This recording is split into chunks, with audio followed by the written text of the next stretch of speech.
I recently read The Tools by Phil Stutz and Barry Michels. The tools in this book will allow you to turn discomfort, anxiety, and laziness into productive energy. Each tool has been crafted and tested by the authors, who are trained psychotherapists with a combined 60 years of experience, helping people solve their problems and live with more courage, confidence, and creativity. When I read this book several years ago, I initially scoffed at each tool and doubted their power.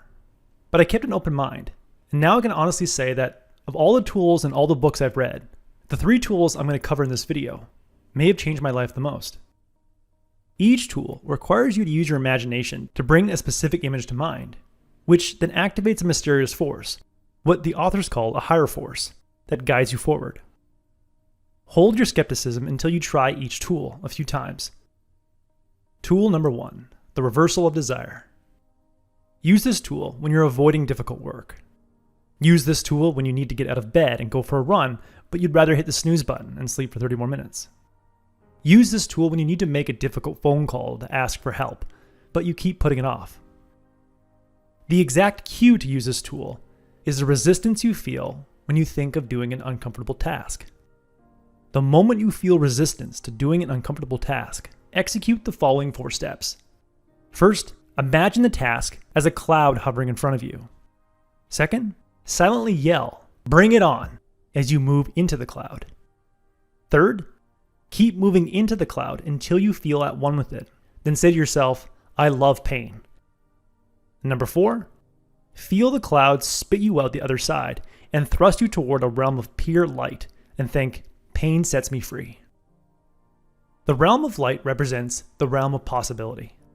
If you condition yourself to move towards a painful but necessary task by using the reversal of desire, you will discover a world of possibility. Arnold Schwarzenegger moved into pain every day at the gym, and by moving into that pain, he earned 7 Mr. Olympia bodybuilding titles, which then opened the door to unexpected opportunities, like an acting career in Hollywood and the governorship of California. Viktor Frankl, the author of Man's Search for Meaning and survivor of 4 Nazi death camps, decided to lean into the pain that he was experiencing instead of trying to ignore it and hide from it. Frankl moved through his painful experience to then create an entirely new field of psychology called logotherapy, which helped people find meaning amidst suffering, which has effectively reduced the suffering of millions of people. Open yourself up to new possibilities by using the reversal of desire to move towards any necessary pain, any pain that lies between you and your goals. When you have a phone call you're avoiding or a workout you're putting off, see the potential pain of that task as a cloud hovering in front of you and perform the reversal of desire by yelling, "Bring it on," then moving into it, feeling at one with the pain and thinking, "I love pain."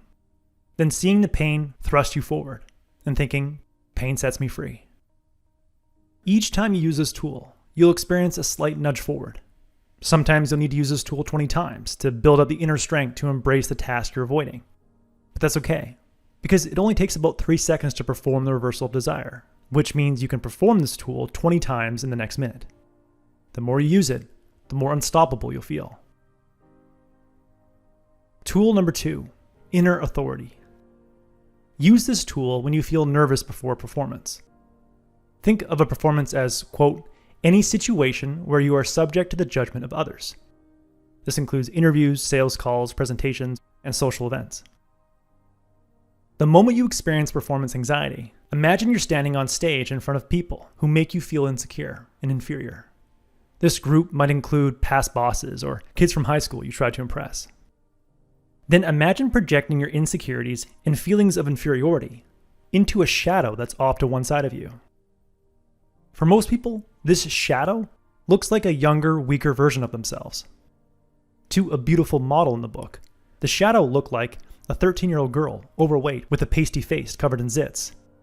To a female CEO of a Fortune 500 company in the book, the shadow looked like a lonely, weeping 8-year-old girl. Author Phil Stutz's shadow is a young, skinny version of himself, who is a fearful, inexperienced child. Once you create a manifestation of your insecurities in the form of a shadow, ignore the audience and focus all your attention on the shadow. Feel an unbreakable bond between the two of you. Now imagine you in the shadow turning towards the audience in unison and commanding their attention by saying, "Listen." Feel the authority that comes from talking in unison with your shadow. When you conduct this inner authority tool before or during a performance, your anxiety will dissipate, and you'll feel as though you can freely express yourself. The power of fearless expression comes from the fact that you acknowledge, accept, and embrace your shadow self. Carl Jung, the great Swiss psychiatrist, explained that everyone has a part of them that makes them feel inferior to other people, regardless of their accomplishments, talents, and appearance. When you and I experience performance anxiety, we do so because we want the shadow self to stay hidden. It's like we're trying to hide a person in our basement when someone comes over because we're ashamed of what they'll think of him or her. During a performance, we use up energy to hide the shadow self, and as a result, we come across as stiff and overly self-conscious, and we fail to connect with people. But when you use the inner authority tool, you imagine that your insecurities are out in the open as the shadow self standing next to you. And because you embrace that shadow self and act in unison with it, you feel as though there is nothing people can say or think that will get you off your performance. And as a result, you feel free to express yourself, which makes you come across as more genuine and more likely to connect with the people you're performing to. Tool number 3, Jeopardy. Use this tool when you feel lazy, or your concentration is fading, or you're about to give up on a worthwhile goal and give in to short-term pleasure. The moment you sense the urge to give in to a guilty pleasure, conduct the Jeopardy tool by seeing yourself lying on your deathbed with medical devices all around you and tubes connected to your body. See your older self sit up just before his or her last moment on earth and scream at you, "Don't waste the present moment." This tool instantly generates motivation to move away from temptation and towards meaningful goals because it brings to mind the ultimate deadline, death. A deadline, one you can't escape, and one with real consequences, like a college paper that must be handed in at a specific time or you'll fail, is incredibly motivating. You'll find hidden reserves of energy when a deadline is looming, like finding the willpower to stay up all night to write that college paper.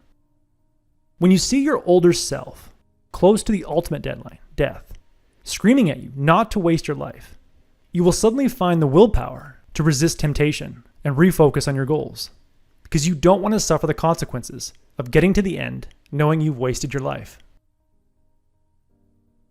The 3 tools, the reversal of desire, inner authority, and Jeopardy, are like any skill. You need to use them frequently to get good at them and increase their effectiveness. They all require a bit of energy to get started, but they will give you back more energy than you put in.